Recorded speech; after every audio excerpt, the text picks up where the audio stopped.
Cada día más cerca del día decisivo para las votaciones presidenciales. Entrando en un ámbito un poco diferente a lo que estoy contando, la medicina y en específico los médicos en el Perú son fundamentales para garantizar una sana y próspera calidad de vida en nuestras tres regiones geográficas, costa, sierra y selva. Especialmente nos recomiendan un constante movimiento muscular del esqueleto, ¿no? Para todo el día a día que pasamos en las oficinas y en el trabajo.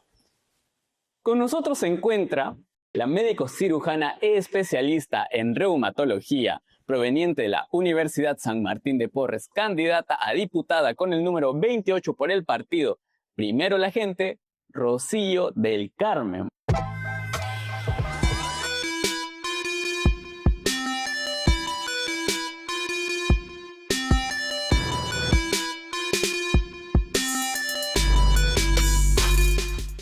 Buenos días. Buenos días, mucho gusto por recibirme, por poder participar de tu programa. He investigado sobre usted y me he dado cuenta que es la primera vez que se lanza a un partido político. ¿Cuál fue el motivo? ¿Qué le inspiró? Bueno, como mi trabajo de médico, en el trabajo de médico que he tenido, me he podido dar cuenta que en este país hay mucha desigualdad para acceder a un servicio de salud justo, ¿no? Y eso se debe muchas veces, bueno, la mayoría de las veces, a la política, a la voluntad política de los gobernantes que no han priorizado el tema de salud en los gobiernos que se han llevado a cabo, ¿no? Esos años. No han priorizado muchos sectores. No, sobre todo, y no soy psiquiatra, no soy psicóloga, pero también el tema de salud mental está que nos rebasa, ¿no? Hay bastante, ha aumentado la tasa de suicidios, los asaltos, el desborde que hay del descontento en la seguridad. Eso también incide en el tema de la salud mental. La gente vive asustada, vive atemorizada, y eso no es sano. Ahora, mi duda es, ¿por qué escoger este partido, el partido de Primero la Gente, y por la candidata Marisol Pérez Tello? He trabajado como médico en la Fuerza Aérea 20 años, ¿no? Y cuando tú trabajas como médico en una institución militar, al menos yo que he sido asimilada, ellos te mandan mucho, a veces, junto con el gobierno, ¿no? Con el Ministerio de Defensa, a comisiones para brindar atención médica en sitios muy alejados, donde no hay acceso a salud, ¿no? Por ejemplo, yo me he ido llevando de comisión médica, ¿no? Con gente del Ministerio de Defensa a zona del BRAE, a Quiteni, a Canaire. ¿Y cuáles son las condiciones de esos sectores? ¿Cómo las ha podido ver en la realidad que la ha vivido? Son críticas, porque no hay infraestructura. De hecho, uno de los sitios que me tocó un poco el sentimiento fue en la zona del BRAE, porque nosotros llegamos en helicóptero, con un helicóptero del ejército, a una zona en la que solo puedes llegar con helicóptero. Entonces, cuando... Ni por barco, ni con carro. A eso voy. Cuando nosotros llegamos, nos recibe la población, ¿no? Eran muchos niños que estaban como chunchitos, esos achanincas que tienen solamente sus túnicas, ¿no? Te reciben con flores, con guirnaldas, y te reciben con una emoción, porque yo veía que muchos de ellos tenían enfermedades, tenían lo que es la leishmaniasis, que ellos le llaman la UTA, tenían las caritas carcomidas, estaban barrigones por el tema de la parasitosis, tenían el cabello anaranjado por la desnutrición, y tú les preguntas, ¿por qué no, a la mamá, ¿no? ¿Por qué no la llevas, ¿no? a un establecimiento de salud? Ellos tienen que tomar una embarcación, como un peque, algo así, llegar hasta otro pueblo, y de ahí de repente montar un caballo, un burro, para poder llegar hasta un sitio donde puedan tomar un bus, donde puedan llegar a un establecimiento de salud. O sea, todo es muy complicado por el tema de las vías de comunicación, ¿no? O sea, no hay forma que ellos lleguen rápido. O sea, si tienes una señora embarazada complicada, una persona con una crisis diabética o algo así, sus posibilidades de sobrevivencia son muy, muy limitadas en relación a una persona que vive en la zona urbana. Entonces, ¿el trayecto que haría cuánto tiempo demoraría? A veces pueden demorar un día. Un día entero. Sí, a veces pueden demorar un día. Y a veces llegan a un sitio donde no hay un especialista, sino un médico de atención primaria. Y el otro tema también que ellos tienen es, uno habla mucho, sí, hay que reforzar el sistema primario de salud, hay que ponerles también vías donde ellos puedan transitar, pero también tienes que ponerles agua. Si una población no tiene agua, las posibilidades de que ellos tengan enfermedades digestivas, otro tipo de patologías relacionadas a la falta de insumos básicos como es agua o electricidad, multiplica las patologías que ellos tienen, ¿no? ¿Y cuando llegó había encontrado agua potable? Ellos tienen tanques, cisternas, esto, ¿no? ¿Hace cuánto tiempo estamos hablando? Yo estoy hablando del año 2008, 2009, más o menos, ¿no? Ahora no sabe cómo están las condiciones. Sé que ha variado. Para bien. Sí, yo creo que para bien, pero en un 15, 20%. No ha sido sí, mucho. O sea, no ha sido un cambio significativo, ¿no? Ahora sí, en la época en que yo fui, mucha gente no tenía celular. Ahora sí, aunque no las redes de fibra óptica no te cubren todo el territorio, sí tienen acceso a celular, ¿no? Y eso un poco que los ayuda. Eso les ha facilitado. Sí, les facilita un poco. Pero bueno, en principal a lo que estamos yendo con la pregunta, ¿por qué ir a este partido y con su candidata? Todo esto a mí me llevó a interesarme un poco en ver que nuestra política, en cierta forma, nuestras instituciones estaban fallando en algo, ¿no? Lo vivido en el Brain fue el quiebre. Sí, y uno siempre quiere ayudar con la experiencia que uno tiene. Saliendo yo, como yo era médico asimilado, o sea, mientras tú estás en actividad, tú no puedes tener tus opiniones políticas, pero no puedes manifestarlas. No puedes emitir opiniones sobre lo que tú puedes ver mal o bien, porque por reglamento eso no lo puedes hacer. Una vez que a mí me invitan a retiro en el año 2021, y siendo yo una persona que siempre me ha gustado leer sobre política, sobre temas de desarrollo, sobre cómo hacer que mi país mejore. En mi profesión hay muchas actividades académicas que se hacen fuera del Perú. Se hacen o en la región Latinoamérica o en Europa o en Estados Unidos. Y tú comparas. Y tú dices, ¿por qué estos países que después de la Segunda Guerra Mundial quedaron literalmente destruidos, cómo han podido salir tan adelante y un país que no ha tenido ninguna guerra mundial, que no le han dinamitado ningún edificio ni nada, puede seguir tan en atraso, habiendo dinero que se puede usar para salud? Y tú ves encima que las políticas de salud no son las adecuadas en algunas ocasiones, ¿no? Porque sí hay buenas leyes, hay cosas que son muy buenas, pero no las implementan por la falta de dinero. ¿Y por qué no pasa esto? Porque no sé si habrás visto últimamente lo del tema de Acuña, ¿no? Que politizan los puestos ejecutivos de salud para su beneficio personal. Por ejemplo, en salud, el 70% del presupuesto se va en pagar sueldos. Incluso su misma universidad la usan para sus propios bienes. Así es. Pero en específico, Marisol Pérez Tello, ¿por qué? ¿Qué vio en ella? Ella tiene una trayectoria muy transparente.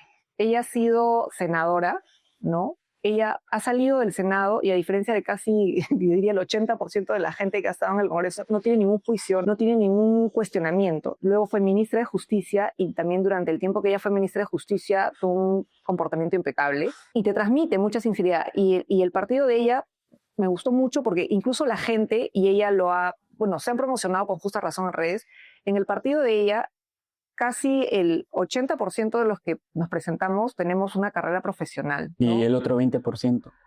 Técnica, ¿no? De repente técnica, no todos son universitarios, ¿no? Hay gente que tiene capacitaciones técnicas. Y ninguno de los que nos presentamos tenemos antecedentes judiciales, sentencias y nada, como te diría que casi el 90% de los otros partidos. Uno puede entrar a su página y va a ver que ninguno tiene antecedentes penales. Así es. Tú entras a la página Voto Informado o Voto... Hay una página que salió la otra vez en el TikTok que era Voto por el Perú y tú entras y buscas antecedentes judiciales y todos tienen, o sea, la mayoría, incluso tienen gente del Reinfo y todo esto, ¿no? En el de ella no, está súper limpio. Y la gente puede entrar, puede buscar y lo puede ver. O sea, no es algo que yo esté inventando. Para conectar con la audiencia joven que nos está escuchando, revisando su celular, ¿cuáles serían las 3 aplicaciones que una experta en reumatología como usted usa? ¿Aplicaciones de especialidad?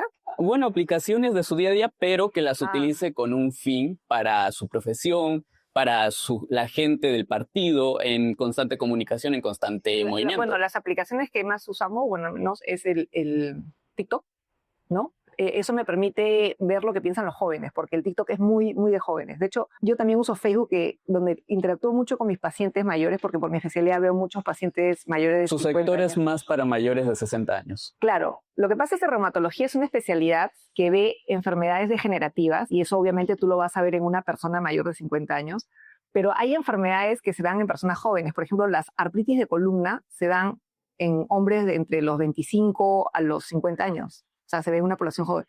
El lupus tú lo ves en mujeres jóvenes. O sea, tengo pacientes jóvenes, pero como te digo, mi 60-70% de público objetivo en mi especialidad son gente mayor y ellos usan Facebook. No, por ejemplo, mis hijas, no, mi hija menor que tiene 16 años no tiene Facebook. No usa Facebook. No, y mi hija mayor usan Snapchat, esto, ¿no? Y mi hija mayor que tiene 23 tiene un Facebook que está abandonado. Ella está en TikTok, está en Instagram, ¿no? Esas son las... Entonces yo soy el viejo por seguir usando Facebook a mis 21 años. Claro, es bien... No, pero no, porque, o sea, mi hija, la mayor que tiene 23, usa Facebook, pero ya casi, o sea, está súper desactualizado, no lo actualiza, y la menor no tiene, y ninguno de sus amiguitos tiene. Es que hoy en día el que tiene más alcance es TikTok. TikTok tiene más alcance porque es más adictivo para los chiquillos y porque es más corto y porque es más fácil de retransmitir y de pasar todo eso. Entonces tenemos Facebook, TikTok, alguna otra aplicación más e Instagram. Sí. Como médico profesional, en su caso, y ya entrando más su plan de gobierno, tiene una propuesta, como todos los partidos, los datos clínicos digitalizados. Así es, sí, claro. Todos tienen esto, ninguno le falta y puede ser un poco más de lo mismo, ¿no? Que todos presentan, pero en su partido, ¿qué diferencia se podría encontrar que revolucionaría el intentar conectar la información médica a lo que diferencia de todas las bancadas que se proponen hacer? Ya, te explico. Lo que pasa es que Marisol tiene la propuesta de cerrar la brecha digital. Y eso yo no lo he leído y lo he revisado en otros partidos porque actualmente para un partido político lo que vende es voy a comprar ambulancias, voy a comprar equipos médicos, todo eso lo dicen los partidos, pero todo eso es muy urbano.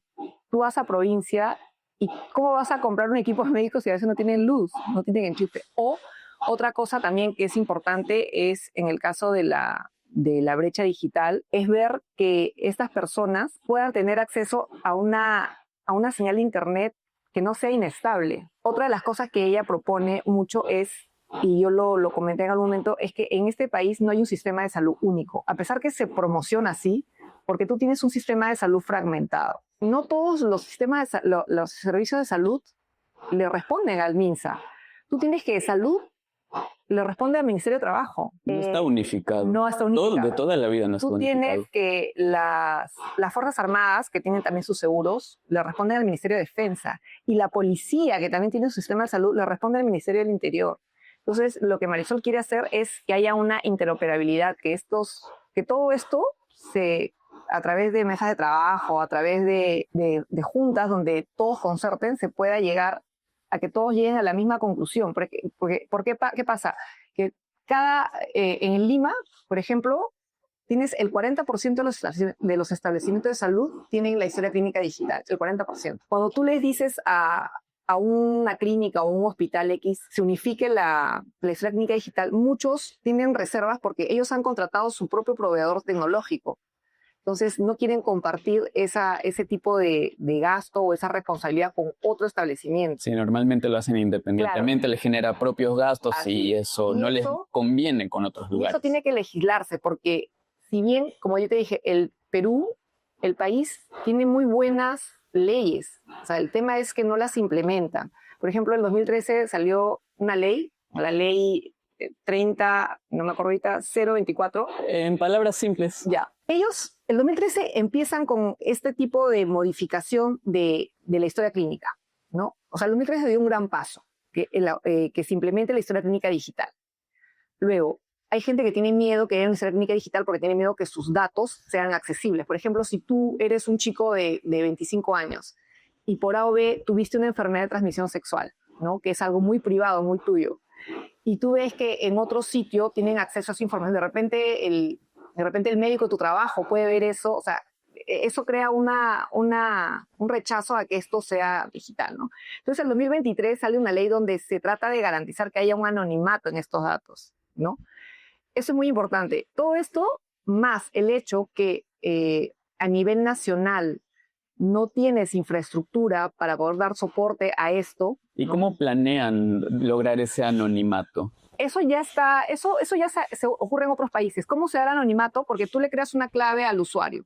Entonces, el usuario, para que tú puedas acceder a su sistema de salud, el usuario tiene que autorizar. Por ejemplo, ya yo me atiendo en el CIS, ¿no? Y el CIS tiene mi historia y luego yo me voy a atender a una clínica, ¿no? Y en la clínica van a abrir mi historia clínica y me van a decir, mire, ¿sabe qué? Yo veo que usted ya tiene una historia clínica, ¿puedo ver sus datos? Si tú consideras que ese médico, tú no quieres que sepa tus datos, no le das el acceso y no tiene acceso a tus datos más privados. ¿Y has escuchado de la tecnología blockchain?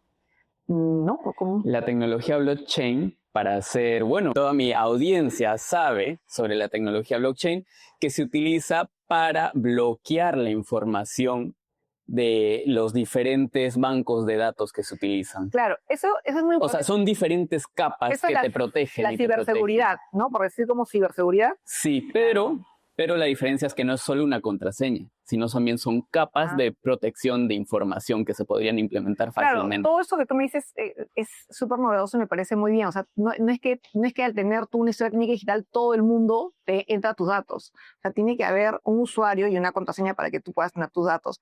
¿Por qué es importante esto? Porque, por ejemplo, a mí me pasa que yo tengo pacientes particulares, porque yo trabajo en una clínica, que vienen de salud.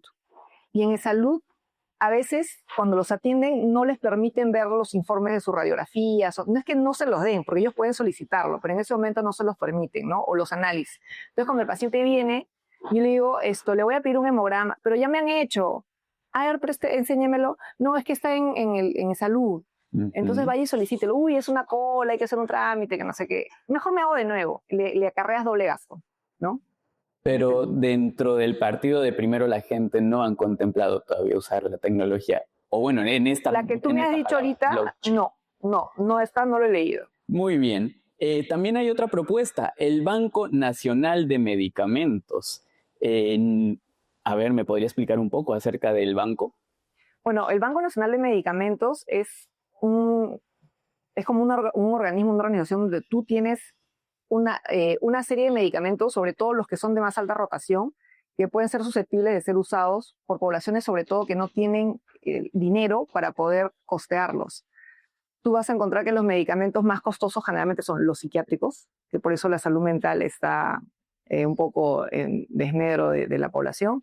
Los medicamentos oncológicos, la medicación de alto costo, la medicación biológica, que son para enfermedades autoinmunes, ¿no? Y debería haber un banco que permita que, por ejemplo, si un paciente compró una cantidad, ¿no? Adquirió una cantidad de medicamentos y por A o B ya no los necesita o de repente falleció, eso quede disponible para una persona que pueda acceder, ¿no? Que pueda poder usarlo. Pero hay algo en particular que me llamó la atención, que utiliza inteligencia artificial para este contenido. A lo que quiero llegar, ¿cuál es la hoja de ruta para implementar este banco?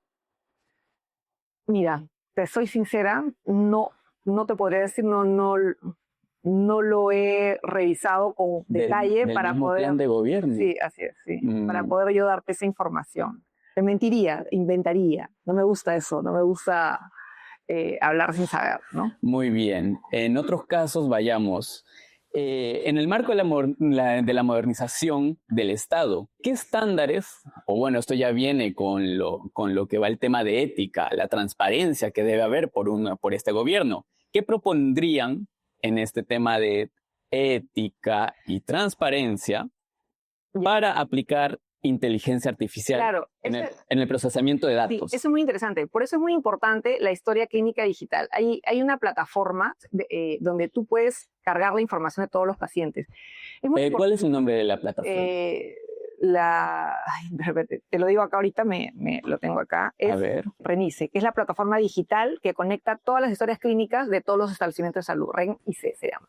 RENICE. ¿De qué? Bueno, es una plataforma de gobierno. Solo para el gobierno. Sí, no, claro, pero te permite que la gente que no es de gobierno pueda subir los datos.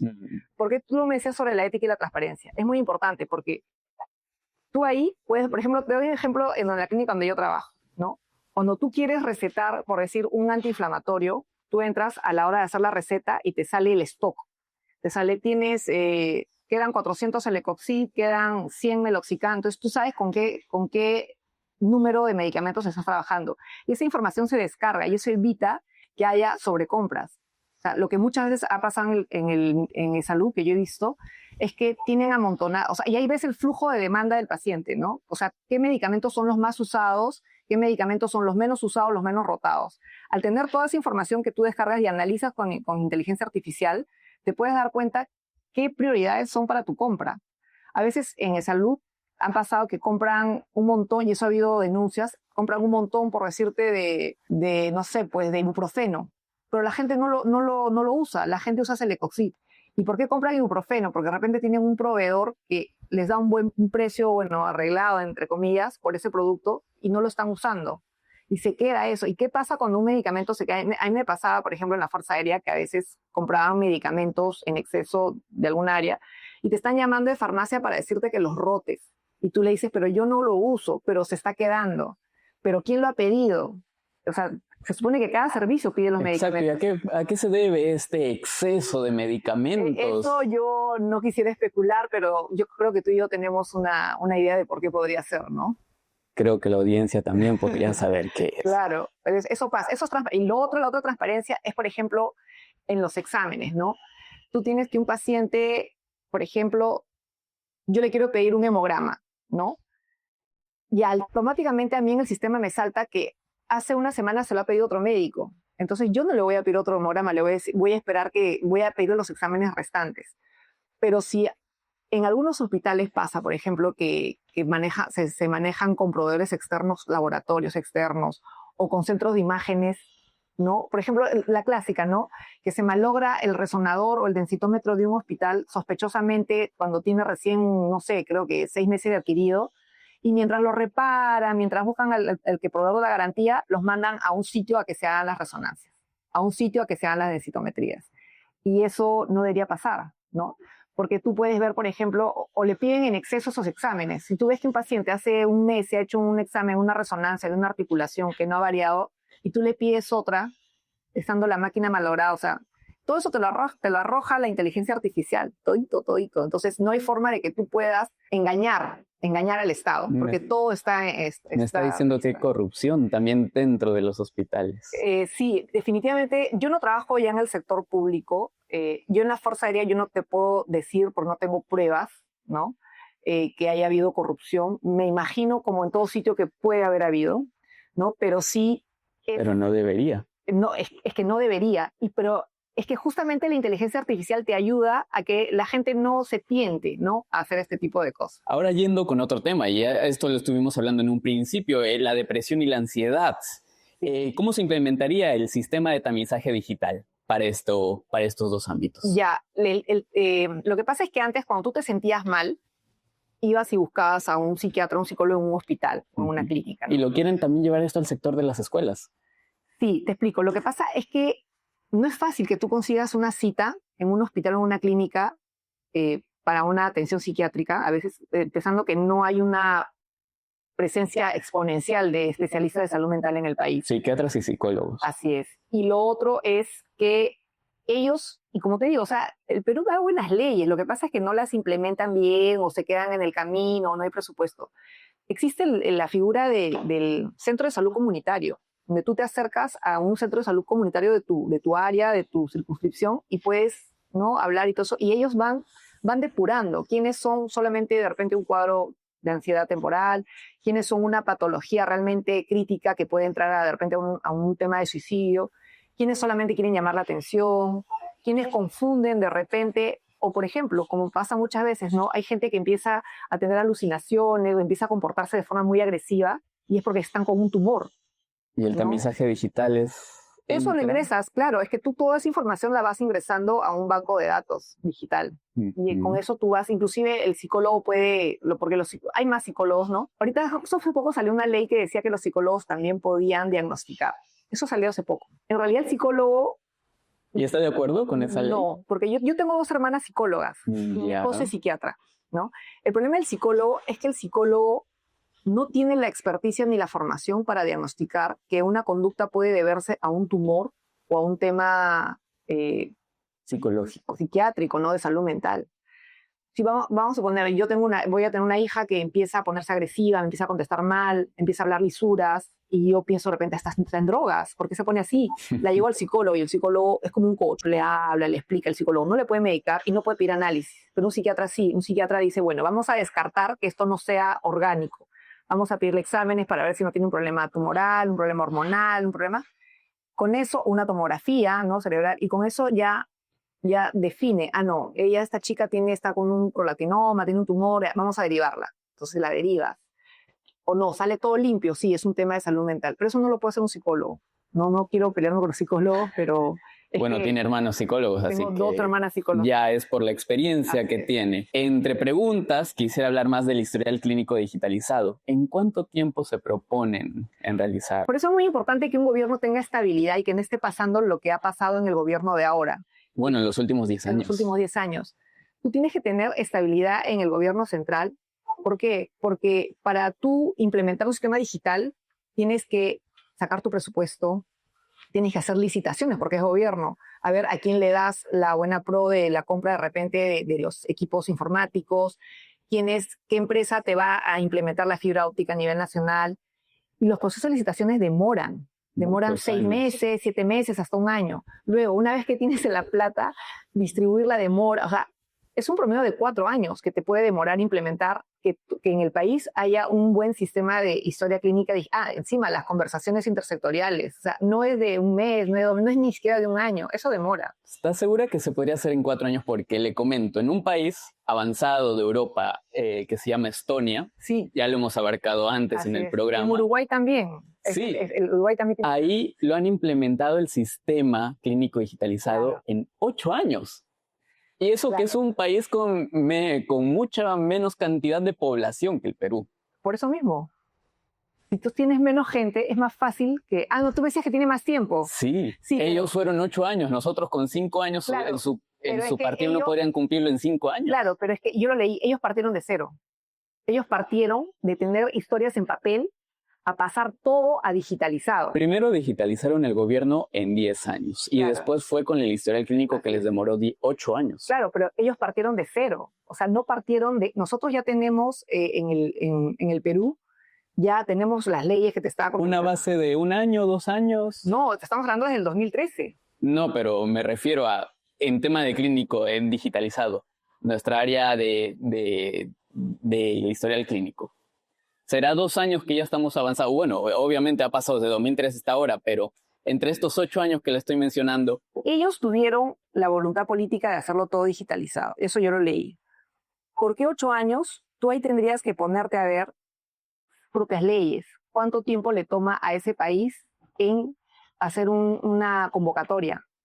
O sea, tendrías que tú revisar punto por punto, comparar el tiempo. De repente, el Perú tiene un plazo de 1 año en realizar una convocatoria. De repente, ellos lo hacen en 2 o 3 años. Eso te va cargando el tiempo. ¿Me entiendes? O sea, no es que... O sea, no, como cada país tiene su propio sistema de leyes, es difícil equiparar los tiempos de los procesos de un país a otro. Ellos, una vez que pasa un proceso X, le añaden otro proceso más para darle mucha más transparencia y luego otro proceso más. O sea, eso ya es de cada país. Acá en el Perú, según lo normal, lo que siempre se ha hecho, un estimado en el que se puede implementar, no al 100%, ¿no? Pero sí en un 80% sería un promedio mínimo. A eso voy, ¿no? No te digo que sería máximo, o sea, mínimo de 4 años. Y eso es lo que dura un gobierno. Ahora, no creo que en 4 años eso quede así liso, perfecto para ser usado, pero sí sería un avance significativo.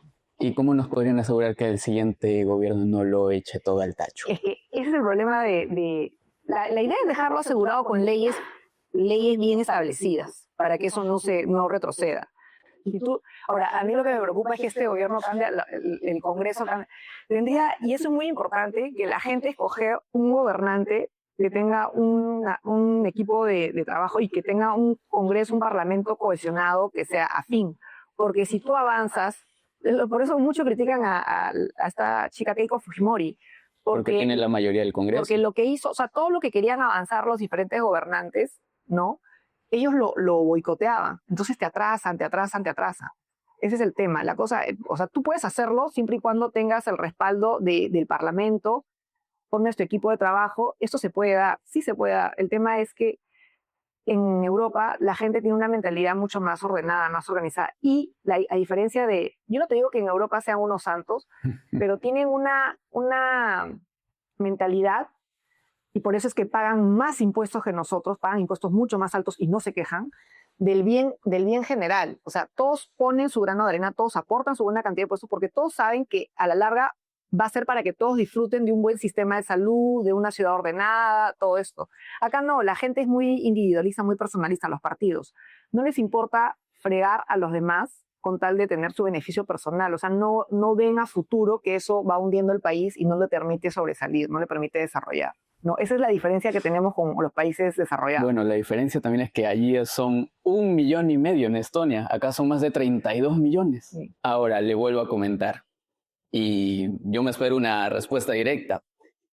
¿En 4 años cree que pueden cambiar, o bueno, un avance significativo, un buen avance, realizar un historial clínico digitalizado? Yo creo que si se cumplen o sea, si se concerta una política única, o sea, que todo el mundo esté de acuerdo, que nadie esté metiendo zancadillas y que atrasen el proyecto, y todos concertan, yo creo que en 4 años sí se puede haber llegado a un logro. No te podría, o sea, decir sí, así va a ser, porque tú sabes que en el camino pasamos, pero sí podría haber un logro significativo de lo que es el tema de la historia clínica digital. Sí, teniendo en cuenta, ojo, que tú me estás hablando de que hicieron 8 años, pero en una época en la que la tecnología era mucho menos avanzada que ahora.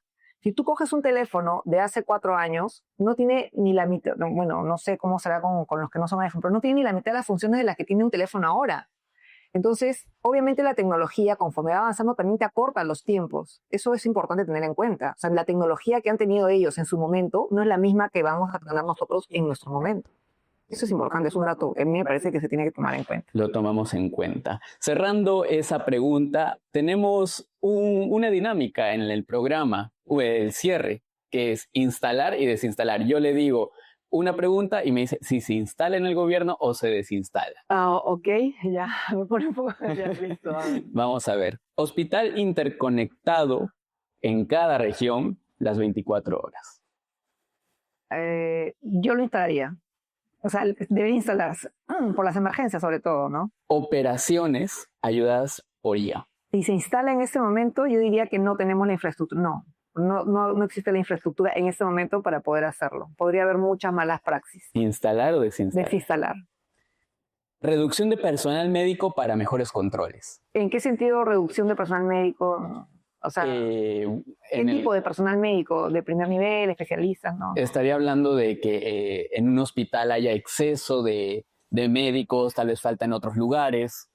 Ya, en ningún hospital hay exceso de médicos. Yo no desinstalo, o sea, definitivamente no. En ningún hospital en el Perú hay exceso de médicos. De hecho, hay deficiencia. Incentivos médicos tecnológicos en vida para mayor cantidad de donadores de órganos. Instalaría, sí, definitivamente. Acá hay una política muy pobre de donación de órganos. Muy bien, estamos cerrando. Pasó la prueba. Así que vamos a ir con preguntas ya más puntuales para usted. ¿Cuál sería su primer movimiento en el sector médico en caso de ser diputada? Yo lo primero que haría sería revisar, o sea, ahorita el tema de que nuestro país es atrasado son por los indicadores de nutrición, de anemia, ahorita, por ejemplo, la tuberculosis ha aumentado exponencialmente porque ha habido desabastecimiento de medicamentos para TB. Lo que yo haría, o sea, pediría que se presentaría un proyecto para que se sincere todo lo que es el abastecimiento de medicamentos en todos los hospitales, inclusive de salud. Porque ahorita, no sé si bueno, todos deben haberse enterado del tema de la insulina, que hubo un desabastecimiento. Pero dejaron de lado el tema de la tuberculosis. Antes, un tratamiento de tuberculosis duraba 12 meses y eran un montón, 10 pastillas al día. Los pacientes se desesperaban, algunos abandonaban. Al abandonar el medicamento, como estaban en la mitad del tratamiento, el bicho se hacía más resistente y se volvían multidrogos resistentes. O sea, esa gente necesita medicamentos mucho más sofisticados. Entonces se logró hacer el esquema de los 6 meses con menos pastillas diarias. ¿Qué ha pasado? Sobre todo en salud, a pesar que tenían el presupuesto, sabían que no han considerado la compra de esos medicamentos. Y ahorita hay desabastecimiento de medicamentos para TB en muchos pacientes. ¿Y eso qué hace? Que contra su voluntad se vuelvan multidrogos resistentes. O sea, tendría que hacerse un sinceramiento del abastecimiento de medicamentos en los hospitales y en los establecimientos de salud del Estado. Eso es lo primero que haría al ingresar. Eso sería lo que yo pediría al ingresar. Y lo otro que se trataría es de conectar en las zonas rurales. A veces la autoridad no es el alcalde, sino el dirigente. La gente no le tiene confianza a veces a las autoridades, sino a su dirigente. Coordinar de forma ordenada en provincias con cada dirigente para que ellos te digan cómo se están llevando a cabo las ollas comunes. Las ollas comunes es lo que te ayudaría en zonas rurales a que los niños salieran del tema de la desnutrición. Porque el gobierno, que es el alcalde, el gobierno regional, ellos no te sinceran las cifras, no te dicen exactamente, en mi opinión, no dicen exactamente cuántas personas de esa zona necesitan la olla común, porque si tú dices que son demasiadas, eso como que a ellos les resta méritos, como que no están trabajando. Entonces ellos dicen todo bien y repiten la información. No se sinceran y usted quiere estar presente. Claro, el que te sincera, que te dice la verdad, es el dirigente vecinal, el dirigente del grupo, porque es como su líder, y ellos todos siguen ahí. Por eso en muchos sitios ganan esta gente de izquierda o gana cuña, porque son como un grupo de personas que tiene fe ciega en su dirigente vecinal. Entonces, si el candidato va y empieza a enamorar al dirigente vecinal, en este caso de izquierda que te cuento, ¿no? Y ellos le van a decir por quién votamos, y ellos van a votar por quien él les diga. O sea, ni siquiera van a analizar la propuesta, no les interesa. ¿Por quién votamos? Él les va a decir y ellos van a votar por esa persona, y ahí tienen un bolsón de votos. Y en salud tú lo puedes usar, en lugar de que se use para esas cosas malvadas, lo puedes usar a favor de salud. El dirigente le diga a la gente cuántos niños tenemos acá, qué cantidad de carne necesitas al mes. Todo eso lo hacen ellos muy bien, son muy bien organizados. Y al finalizar su puesto, ¿qué deberíamos esperar con todo su cargo de diputada? O sea, terminando una gestión probable, que quede muy avanzado lo del tema de la historia clínica digital, que se haya por lo menos... que por lo menos haya una infraestructura decente, no sé, o sea, eso ya no depende de mí, pero que esta población tenga acceso a servicios básicos de salud, que son agua, desagüe, en muchas de esas zonas que yo he ido, porque yo lo he usado. Y lo ha vivido. Silos. O sea, no tienen baño, tienen silos. No, tú entras, esas chocitas, tú entras y son chocitas chiquititas donde viven todos, y para ir al baño tienes que salir al silo, que es un hueco en la tierra donde ponen unas maderitas. Y el agua la sacan de un pozo. O sea, no puedes en el 2026 vivir así en un país que tiene un montón de recursos para poder ser distribuidos de forma equitativa, ¿no? O sea, eso no me parece.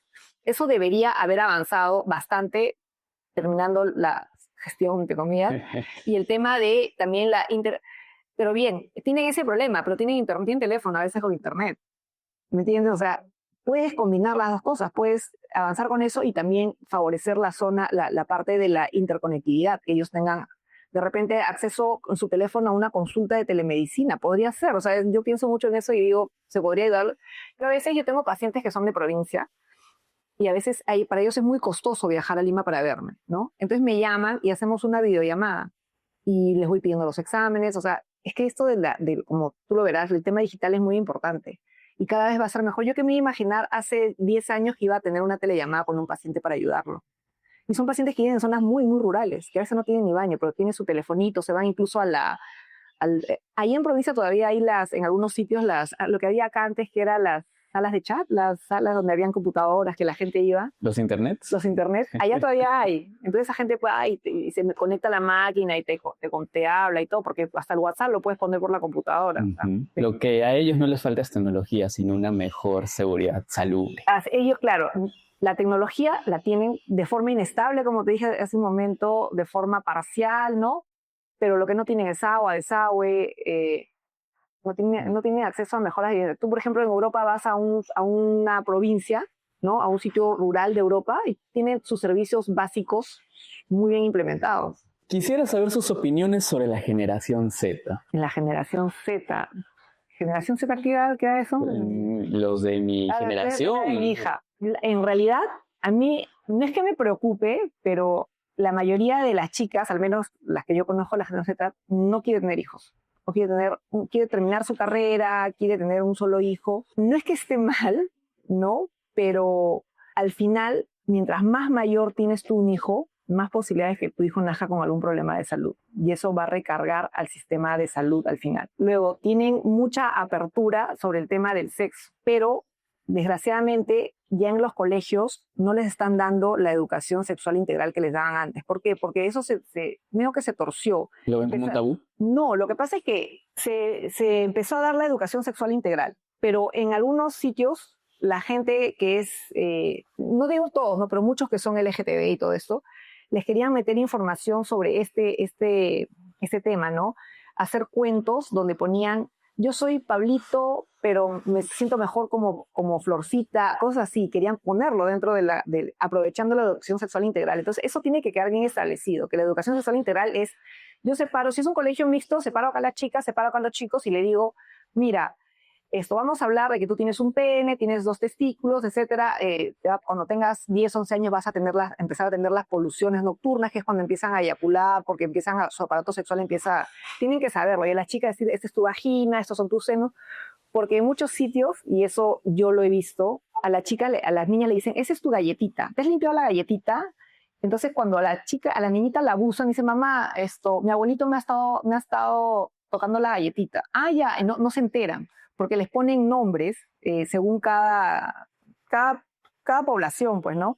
Entonces enseñarle, esa es tu vagina, se llama vagina, no se llama galletita, no se llama, etcétera, Florcita, ¿no? Otros nombres también, claro, que le ponen. Y otra cosa es explicarles también lo que es la copulación, pero en el término técnico, porque yo pertenecí cuando estaba en la Fuerza Aérea al Comité de Prevención de VIH y SIDA de las Fuerzas Armadas. Nosotros le damos orientación sexual a la tropa. Los chicos de tropa son chicos de 18 a 21 años. Y cuando yo viajé a un taller que hubo en Guatemala, me acuerdo que uno de los que nos daban las charlas nos contaba que empezaron a haber un montón de casos de VIH en una congregación no sé, no te diría si testigos de Jehová, pero eran de una religión así bien rígida, ¿no? Rígida. Entonces, él se empezó a sorprender por qué estas chicas tenían VIH si ellas te decían que eran vírgenes, y le decían que eran vírgenes. Lo que pasaba es que los chicos le decían, vamos a tener por atrás para que sigas siendo virgen y Dios no te castigue. Y las chicas, como no les daban ninguna educación sexual, nada, porque en su religión estaba prohibido hablar de sexo, se entregaban a sus parejas y las penetraban de forma anal, ¿no? Y ellas seguían sintiendo que eran puras y que eran vírgenes porque el himen estaba intacto. Entonces, si eso no le explicas, no lo vas a ver. Entonces, eso tiene que decirse. Eso es muy importante. Eso yo pienso que debería volverse a establecer la educación sexual integral en los niños. Entonces, en resumidas cuentas, ¿cuáles son sus intenciones con esta nueva generación? Que se les explique, porque lo aprenden del Internet. Y en Internet está la información que te dan no es realmente la objetiva. Que personas entrenadas, calificadas, les digan, les expliquen cómo es el tema de la sexualidad a estas personas. Eso es lo que debe tener la generación. Muy bien, candidata a diputada. Rocío tiene 1 minuto para hablar directamente a la Cámara. Tiene que convencer a ese joven de por qué votar por usted y por el partido Primero la Gente.